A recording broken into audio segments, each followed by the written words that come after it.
हम ये 2 दिन की कॉन्फ्रेंस के अंत में आए हैं और इसके बाद ये प्लेनरी सेशन है, इसके बाद सिर्फ यूथ कांग्रेस होगा।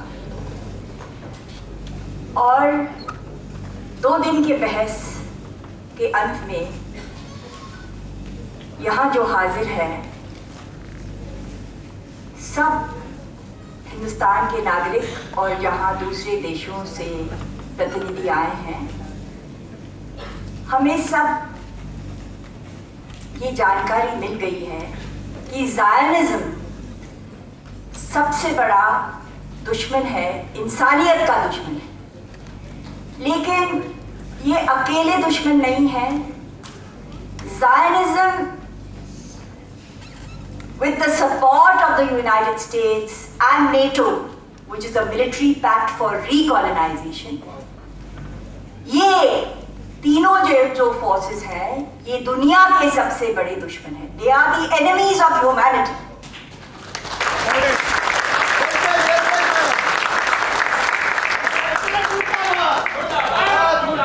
Without the support of the United States and NATO military forces, Zionism cannot be the force that it is.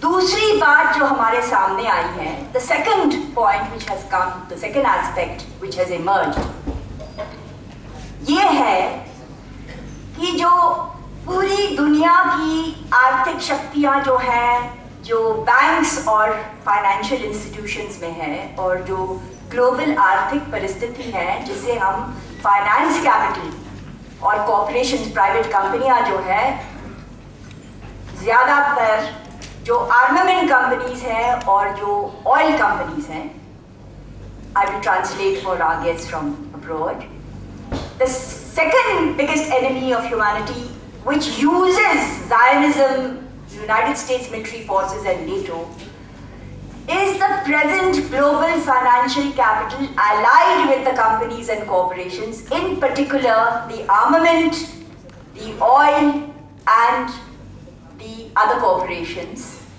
which has a stranglehold on the world economy. इनका कब्जा पूरी दुनिया के आर्थिक परिस्थिति पे है। और जब तक हम ये नहीं समझेंगे, until we do not understand this phenomena of economic and military control, हम जो आगे संघर्ष है, हम ये संघर्ष और ये लड़ाई नहीं कर पा सकेंगे unless we understand the global financial capital, the companies and its alliance with Zionism, the United States and NATO forces. We will not be able to advance our struggle. हम आगे नहीं बढ़ पाएंगे। The situation जो आज परिस्थिति है पूरी दुनिया की, ये वो ही परिस्थिति है जिसका सामना हमने colonization में किया था। These are the same forces which we had to deal with when the world was colonized. And what we are facing today is recolonization. What we have seen in Iraq, what we have seen in Afghanistan, what we are seeing in Somalia, what we are seeing in other parts of the world is recolonization.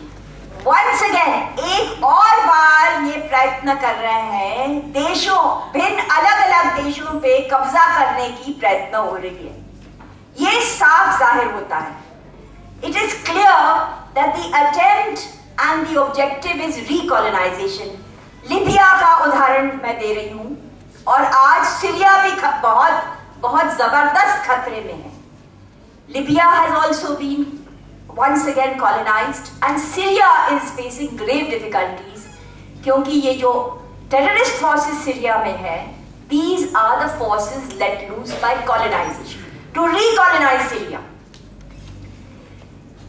The other aspect which we have to deal with is कि कई हमारे Asia में governments हैं, Arab world में भी है, Asia में भी है, और नेटो के फोर्सेस का उदाहरण तो मैंने दे दिया। The other aspect is that some of our governments in Asia and the Arab world are collaborating with these forces. And this also poses a severe threat because we are seeing which were the forces let loose in Libya, along with NATO forces? Which countries of the Arab world collaborated in the occupation of Syria? Which countries in the Arab world are collaborating with the attack on Syria and on Libya? And who are the collaborators of the region for occupation? In conclusion, I would like to say that the Palestinians are our front line. Palestinians जो हैं, उनका संघर्ष जो है, वो हमारे पूरे देश की सुरक्षा का फ्रंट लाइन बना। एक जमाने में वियतनाम फ्रंट लाइन था, आज Palestine is our military front line. The struggle of the Palestinian people today is not only a struggle confined to Palestine, but it is the front line of the struggle of the world against Zionism and the global financial forces which seek to recolonize the whole world and convert us. वो चाहते हैं कि पूरे देश के नागरिक भिन्न देशों के नागरिक उनके गुलाम बन जाएं। They wish to take over the entire resources of the world. और मैं आपको ये बताना चाहती हूँ कि लिबिया के ऊपर हमला क्यों हुआ। Libya was attacked for the oil and petrol, oil resources, but not only for oil. उन्होंने जो भी लिबिया के बैंक डिपॉजिट्स और गोल्ड डिपॉजिट्स हैं, they have taken over all the Libyan bank deposits wherever they are, everywhere in the world, including in Libya. तो ये हिंदुस्तान के लोगों को भी समझना है। आप ये मत सोचिए कि हमारे बैंक्स नेशनलाइज हुए हैं, हमारे फाइनेंशियल परिस्थिति जो है, यहाँ के मध्यम वर्ग सोचते हैं कि हमारी ऐसी फाइनेंशियल परिस्थिति है कि हमारे बैंकों को कोई खतरा नहीं। ये सही बात नहीं। वैसे तो परिस्थिति है कि आम लोगों और आम जनता हिंदुस्तान के उनका तो बैंक डिपॉजिट्स ही नहीं है। ऐसी परिस्थिति है that 2/3 of our people are living in conditions which we have to improve. लेकिन ये जो global financial forces हैं, ये these forces seek to take over even the Indian economy, including the economy of every country in South Asia. तो आज पूरी दुनिया क्यों उठ खड़ी है? And why is today the support for the Palestinian people is more than ever before? क्योंकि जो बीच के साल थे, the in-between years when people forgot Palestine was when they imagined that they would not be recolonized. Today, when different parts of the world themselves face recolonization and occupation, that is why the awareness of the Palestinian issue, which is a frontline issue,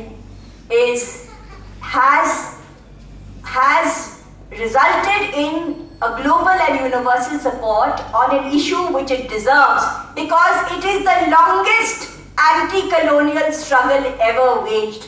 It has been waged now for almost a century. In conclusion, I wish to say that we will continue our support for the people of Palestine because they are a part of the global struggle against military occupation of countries. As we believe, and as our great leader Mahatma Gandhi believed, that every society has the right to determine the nature of its own economic and social policies. हर देश को ये हक है कि अपनी जो नीति है वो अपने देश के लोगों के लिए हो. Every country has the right to reorder its society. No other country has the superiority or can dominate any other peoples or countries. And what the Palestinian people have established before us, जो Palestinian के लोग ने हमारे सामने सबसे उदाहरण दिया है कि आज़ादी जो है ये हर नागरिक का हक है.